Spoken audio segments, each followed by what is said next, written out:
Food bank use is at an all-time high. Last year, food banks in the Trussell Trust network gave out nearly 3 million emergency food parcels to people facing hardship. That's a 37% rise compared to the year before.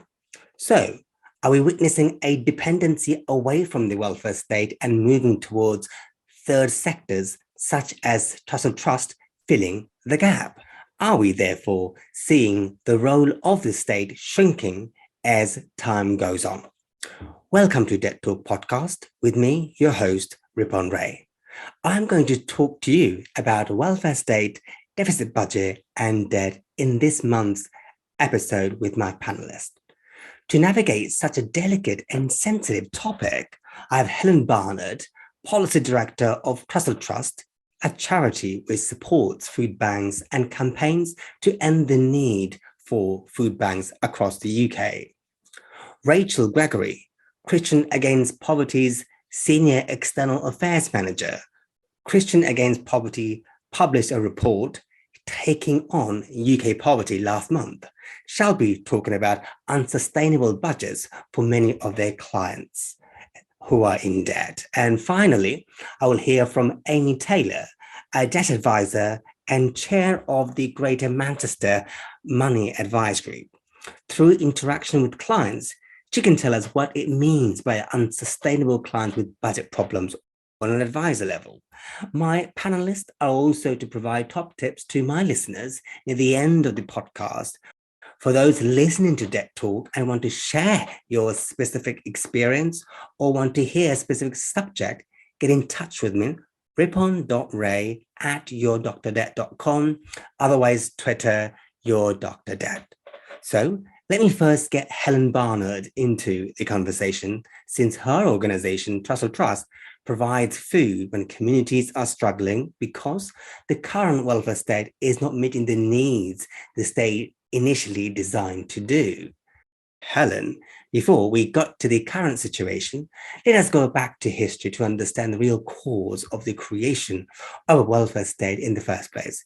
Could you tell us how it was developed and what was the underlying cause of the creation of such a welfare state that we know today? Absolutely. Hi, everyone. So last year was the 80th anniversary of the Beveridge Report. Now, this was by William Beveridge. It was basically a big report that laid the underpinning for our modern welfare state. So social security, a national health service, education, all these things which we now think of as part of the kind of fabric of society. Now, that happened, it was straight after the Second World War. If you go back before that, what you essentially had was a kind of patchwork across the country. So you had local authorities doing some help, you had churches, you had charities, but there was nothing consistent. And the help you could get was entirely dependent on where you happened to be, who you asked, whether you were thought of as deserving or meeting criteria for any given little local organisation. What we then had was, after the Second World War, there was actually a real drive to say, we've been through this national trauma. We have had all these people who have kind of given up everything for the country. And actually, we should create it was that phrase, a land fit for heroes.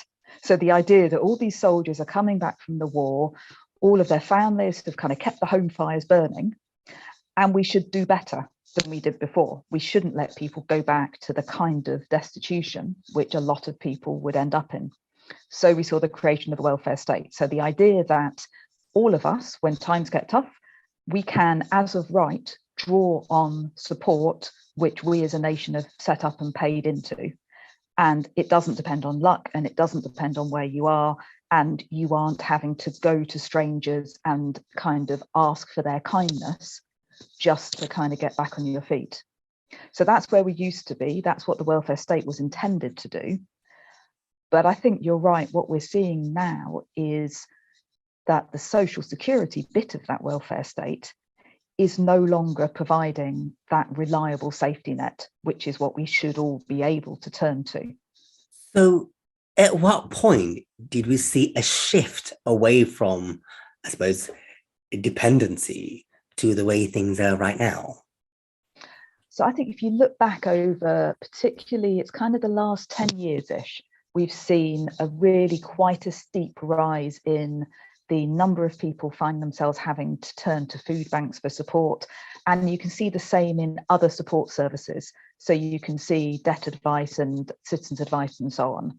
So if you look just the last 5 years, Trussell Trust has seen the number of food parcels we're giving out has gone up by 120%. So it's more than doubled over 5 years.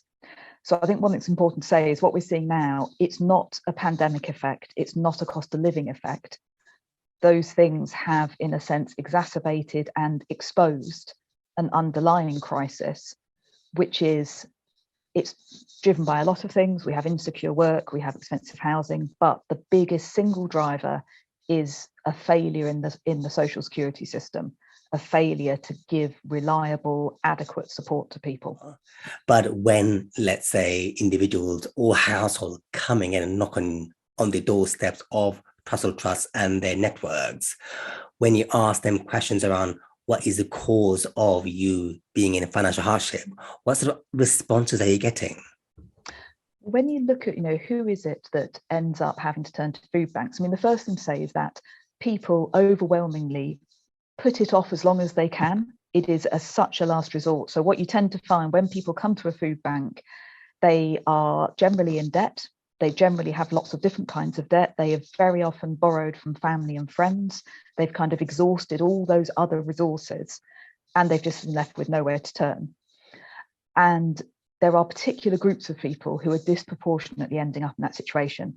So the majority of people who end up at food banks are disabled, and those who aren't tend to live with someone who is.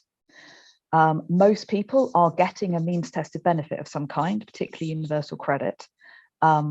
But often there are two things going on. One is that accessing benefits, particularly disability benefits, can be incredibly difficult and complicated and take a long time. So if you can see that in, so our financial inclusion advisors, helping people with personal independence payments applications is one of the biggest things.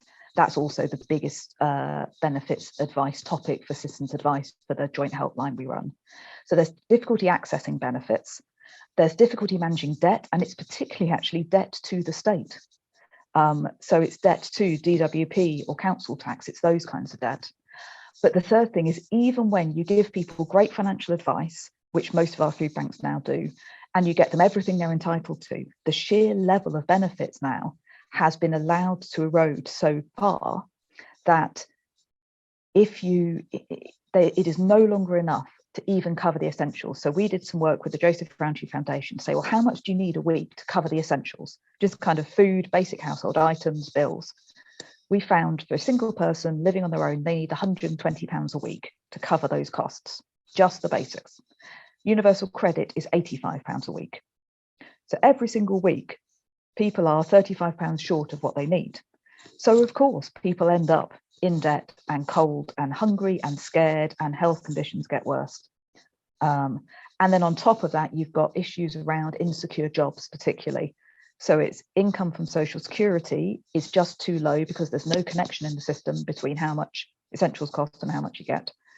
And then when people are trying to get into work, either it's hard to find accessible jobs if you're disabled, or the childcare or the transport, or even if you are in work, it's not just low paid, it's insecure. So you're not getting a steady income you can rely on. So those are the issues that we find leave people in this situation where they've just got nowhere else to turn. You mentioned briefly about the amount of money an individual need. It takes me towards universal basic income. Now, what is your thought on the actual concept, and what are the challenges in implementing such a concept into reality? So I think with universal basic income, I mean, it's worth saying there is no one thing that is universal basic income. There are lots of versions of it that have pros and cons. I think fundamentally people who are advocating for UBI, as it's sometimes referred to, they have identified genuine problems in the current system, and this feels like a very simple way to solve them. So the problems that people don't always get access to the benefits they should have, that you have to jump through lots of hoops. It can feel like a very undignified process. For some people, it can actually be quite traumatic. some of the interactions people have with the social security system. And it feels like it should be really simple. Let's just give everyone some money, we'll solve all the problems. But I think two things. One is that all the models I've seen of universal basic income systems are significantly more expensive than the current system, even if you don't actually raise benefits very much, so you wouldn't really address poverty that much, but you just kind of do it on a more universalist basis. You are still talking about billions of pounds a year to do that. The second thing is introducing whole new systems is an absolute nightmare. You think about how universal credit has been and how difficult it has been for everybody involved to get this new system in place. The idea that what we need to do is, chuck it all away and create yet another new system, that is a massive risk to take. And my feeling is that there is so much you could do. If you philosophically believe a universal basic income approach is the best approach, there is a massive amount you can do in the current system to introduce that. So we could roll back the whole conditionality sanctions regime. It didn't used to be the way it is now. People didn't used to get financial penalties if they missed an appointment. You can roll all that back. You can make it much more supportive. You can make it use the universal bits. Child benefit, for instance, used to be completely universal, and now they tax it for higher earners. Now that may or may not be a good idea, but if you're a fan of universalism, then let's do more with child benefit. Put more money through it. You can raise all the caps. You can get rid of the 2-child limit. You can not reassess people so often, so that it's steadier. There is an enormous amount you can do in the current system without either the massive expense of a new UBI system or the disruption it would cause to try and do something like that, when I think you could achieve most of the goals by just running the current system in a more compassionate and effective way. Well, how about also if one argues that it may also impact government's own balance sheet? Because obviously to run something like this costs a huge deal of money. Would there be an appetite for a change from either mainstream political parties? So I think, yes, of course, money, it would be much more expensive. Some of the things that I want to do in the current system are also quite expensive, to be fair. So either way, we need to win an argument with the public that this is a good use of money, and that they are happy for their tax pounds to go towards it. Now, I think for me, the polling I've seen, there is a kind of significant minority of the public who quite like the UBI idea and would be up for it. It's not a majority. So if the exam question is, how do we get more money going into the system so it's more adequate? I am not convinced that you win that public argument more easily by saying, let's just give it to everybody with no conditions, rather than saying, we want to make what we're giving to people who have been assessed as really needing it actually adequate for the basics of life. So I think there is that kind of, we need to win the argument on money. I'm not convinced UBI helps us win that argument. Thank you, Helen. Let me get Rachel Gregory on behalf of Christian Against Poverty onto this precise subject. Rachel, what is your thought on universal basic income? Hi, Ripon. It's great to be with you. I think, Helen, you expressed really thoughtful consideration of universal basic income. I think it's very clear that it's not going to be a silver bullet, that there needs to be real thought put into what is the best approach to tackling poverty. I would say we're really interested in it as an idea, and it's really topical at the moment. I'm noticing it even in some of the discussions about AI and the impact that's going to have on jobs, that perhaps we need to be thinking about it for the future. And there's just been a new trial launched of the universal basic income, and it's very small. I think it's about 20 people involved, but we'll be watching with interest, and I think it sort of summarizes some of the sort of type of ambitious ideas that we do want to see to actually be taking poverty seriously and thinking about what are our routes to really making a big sea change in it. But I think, yes, as Helen says, there's much more that we need to complement it that can be done urgently, because we've got a real problem now. And I think that's where actually the Essentials Guarantee campaign that Helen was speaking about, and we've supported, being run by Trussell Trust and JRS, is an example of what you can do now to tackle deep poverty. But we have to keep thinking about, how do we tackle poverty, overall for the 14 million people facing it in the UK, because that's not a future we want to see. in the short or the long term. When you recently published a report taking on UK poverty, I mean, where does your report, what are your findings so far? Yeah, so our report taking on UK poverty is actually an annual report that we do each year that explores our clients' experiences, so particularly the people we're supporting with debt. And what we're trying to really draw out in this year's report, that, as you say, is called Taking on UK Poverty, is actually we're not really dealing with debt at the moment. We are dealing with poverty, and debt is a symptom of that. Our report had lots of different statistics that we were drawing out about how hard things are getting for people just being able to afford the basics. So like Helen's expressed, that's seen at the food banks, so people struggling to afford food. We are seeing more and more people coming to us with arrears on council tax and rent and water. It's across the board, it's across people's living expenses. And also the wider impact that has on people in their lives, the scale of mental health challenges and hopelessness that we're dealing with at the moment is really shocking and scary. One of the key findings in our report this year was that 1 in 2 of the people coming to us for help are telling us that they considered taking their own life because of debt. They felt that might be their only way out, and that's made a big jump up in the last year, which we're really, really concerned about. And for us at CAP, we really want to be seeing people's lives transformed in the here and now, but it's really important to us that we're talking about tackling poverty, because otherwise we're just helping people out of debt now, but more and more people are falling into that trap again. And so as an organisation, we see our role as working to equip and inspire the UK Church to play an active part of that, as one player on the pitch that we need to be involved in tackling poverty across society. So we're providing expert debt advice, as well as community groups supporting people trying to find work, or with money coaching, and making sure people are claiming as much income as they can from the social security system. But yeah, also really importantly, speaking up about what we're seeing, helping people express their own experiences of poverty. And so we can be part of campaigning to see that change made on a national scale, as well as the individuals that we're able to support through our services directly. In your report, you repeatedly mention unsustainable budget of clients. Could you please expand on that? What does that actually mean? Yeah, sure. So it's something that as a whole sector has been talked about more and more, and often different phrases are used. Sometimes we talk about negative budgets or deficit budgets.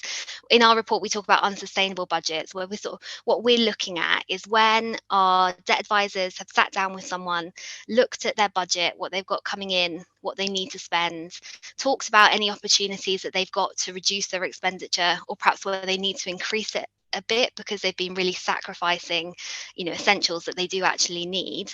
What is the money someone needs to afford the basics and also live sustainably on a budget for a period of time? Because often we're talking to people about how they're going to repay their debts over several years, so we have to be realistic about, is it a budget people are going to be able to live on?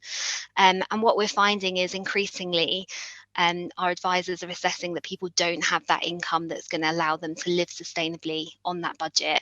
And actually, we've seen that number rising every single year in the last 5 years, except for in 2020, 2021, where there was more support put into social security during the pandemic, with the £20 per week uplift, which I think is really key and harks back to what Helen started talking us about how powerful the social security system is as a lever to help people escape poverty. You clearly mentioned that you campaign against poverty and written many reports, annual reports, including the one that we've just mentioned.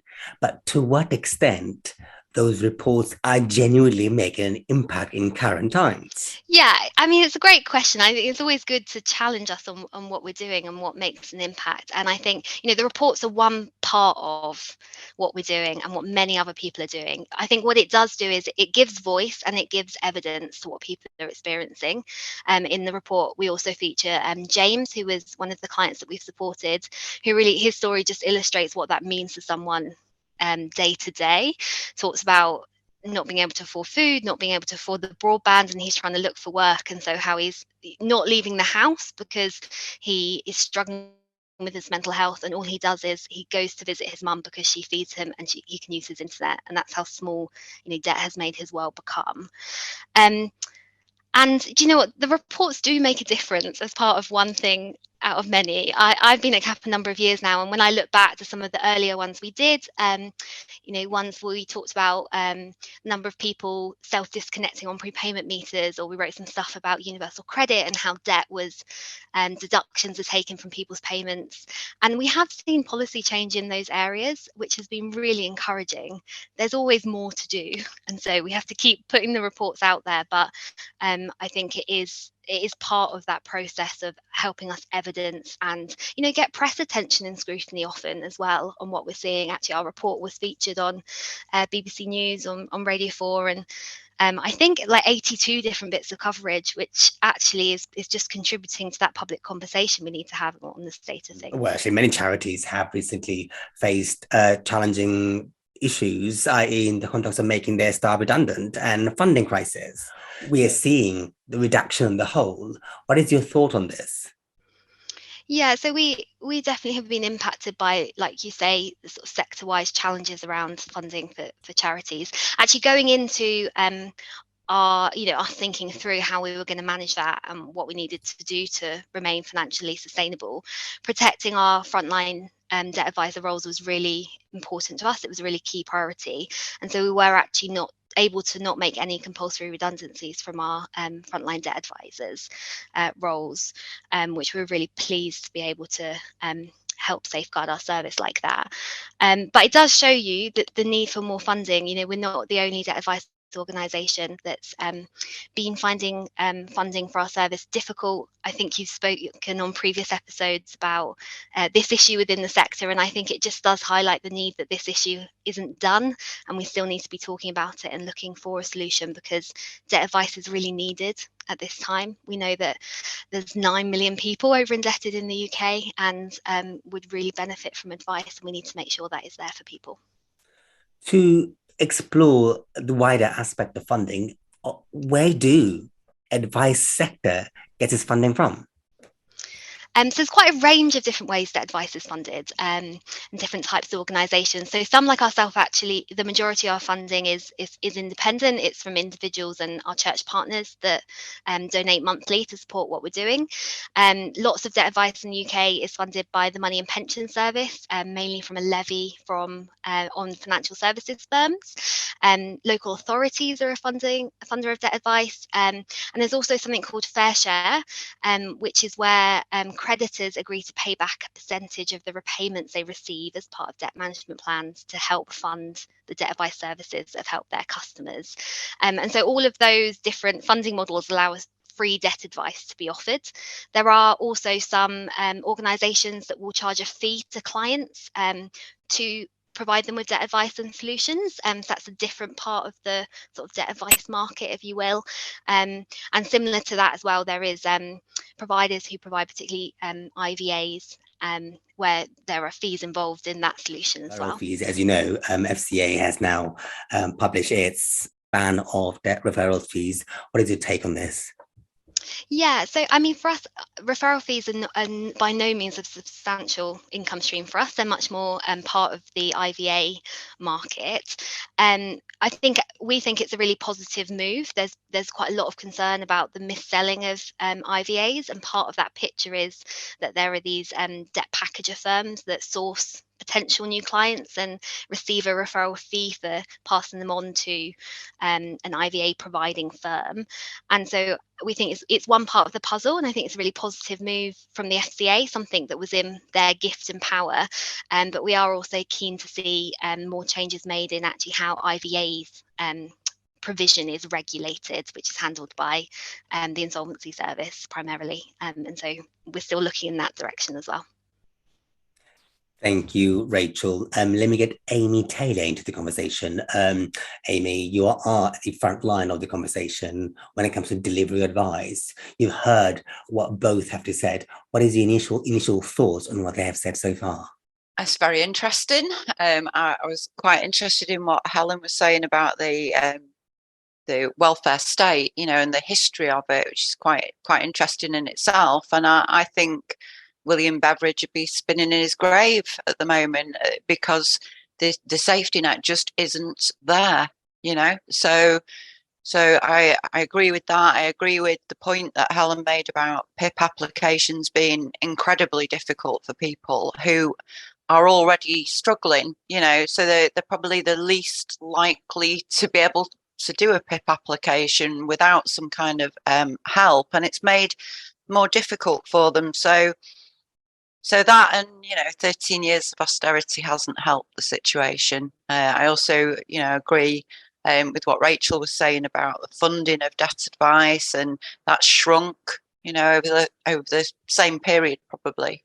So the need has shot up and the supply has reduced. You do blog about debt advice and the clients that you see. What is your take on the ban on debt referral fees? I think it's a start. I think it's half a job though. So there's plenty of unregulated firms out there that are still going to be avoiding this ban. And the firms that are affected by it have now 4 months to try and find a loophole. And I don't really understand why they do. They could have given them 2 months, for instance. So I don't think it's going to eliminate bad practice. I think it's a good start, but I think more needs to be done, not just with IVAs, but with the entire insolvency framework, which is something that the Insolvency Service is looking at. And I'd love them to hurry up and tell us what they're going to do. No doubt every data has a story to tell. And from your direct experience of what it means to be, I suppose, unsustainable budget, or Rachel's other term, deficit budget, what does it mean for you on a day-to-day basis when you see a client with deficit budget? Well, for me, it essentially means we're going to be talking about priority debts and essential household bills rather than looking at loans and credit cards, for instance. So for me, an unsustainable budget typically is where there's just not enough money coming in to cover the very basic weekly bills.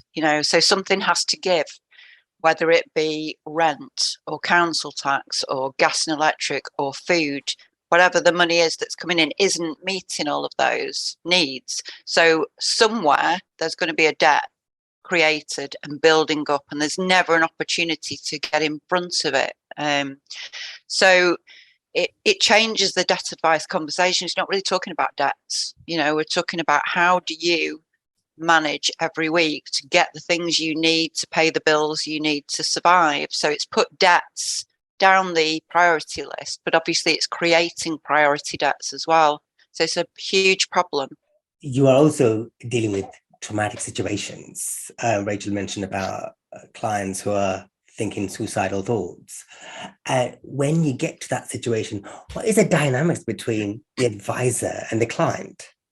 It's a supportive one, with an aim to be empowering.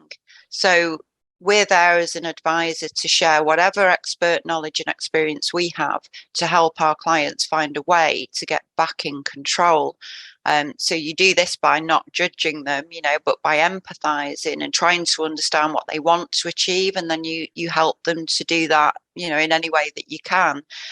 And if people are traumatized by an event in their lives, well, that's usually perfectly understandable.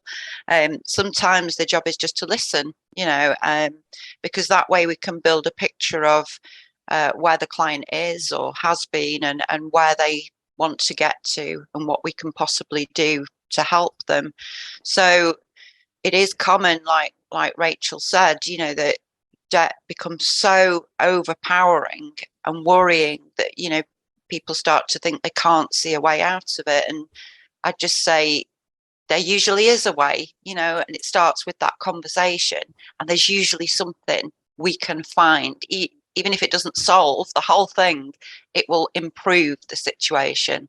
So trauma is part and parcel of life, isn't it? And it does come up quite a lot in debt advice. So we just accept it and try and be supportive.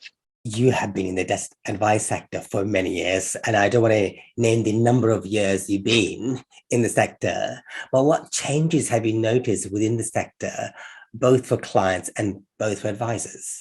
I think all debt advisors who've been around for an unmentionable number of years, let's say, would say that we've felt the impact of austerity and the loss of legal aid funding. So we lost a lot of debt advisors that way, because simply the funding has dried up and people have had to go off and do something else.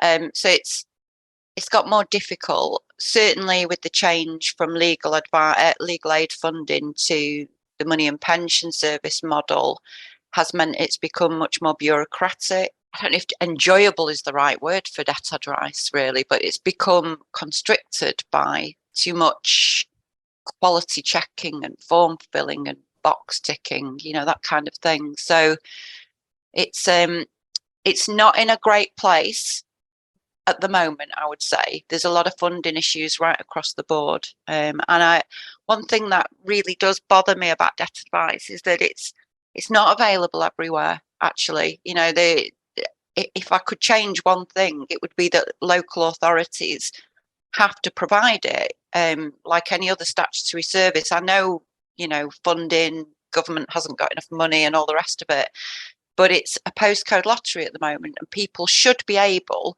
within their locality, to access good, free local advice, if they need it. I mean, you heard about what Helen and Rachel said about universal basic income.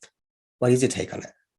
I'd heard about a study, I think it was in Canada a few years ago, where instead of sort of food bank vouchers and the usual stuff, they gave, I think it was $7,500 Canadian dollars or something to a certain number of people just to see what would happen.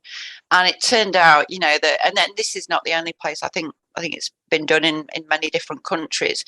I think that generally people are happier, which is not surprising, but then are paying back into the system. So, being able to afford food, your bills and everything else sort of helps your mental health.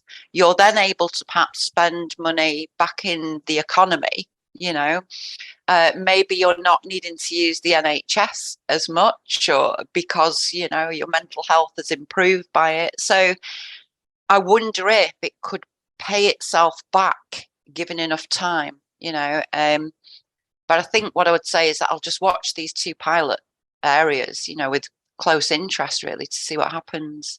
I'll be coming back to my panelists to get top tips from them on this precise episode. For those who are listening to Debt Talk podcast and want to share your experience, or you want to hear specific subjects, you can get in touch with me, ripon.ray@yourdrdebt.com or at yourdrdebt on Twitter.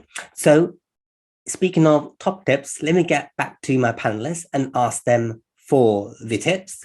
Let me start with Helen. So I would say the first thing is that, so one of the things you hear a lot from people who come to food banks is what a difficult thing it is to do, how ashamed and embarrassed people feel that they have ended up in that situation, even though when they get there, there's a warm welcome and so on. And we know that an enormous number of people who are going without essentials don't reach out for help because of that fear and that embarrassment and that shame.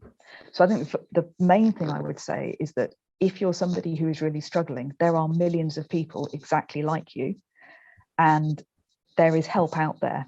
So for instance, there is, we run with Citizens Advice, a helpline called Help Through Hardship, where you can call up and just talk through whatever financial issues or other issues you're facing, and they can give you benefits advice, they can put you onto debt advice and so on.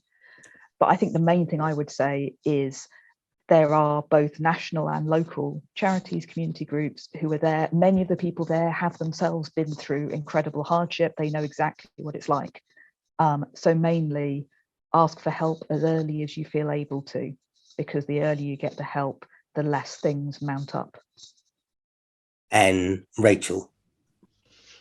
I I think another thing that's really helpful is to make sure that you're getting as much income as you possibly can and saving as much as you possibly can on the expenses, because every little really does help, doesn't it? And we have a benefits calculator on the Christians Against Poverty website, which we have in partnership with Turn to Us, which is a really easy way to check that you're not missing out on any things like council tax support or universal credit. We've had lots of people finding hundreds of pounds actually of income a month who just didn't realise that they would be eligible at all. So it's worth checking.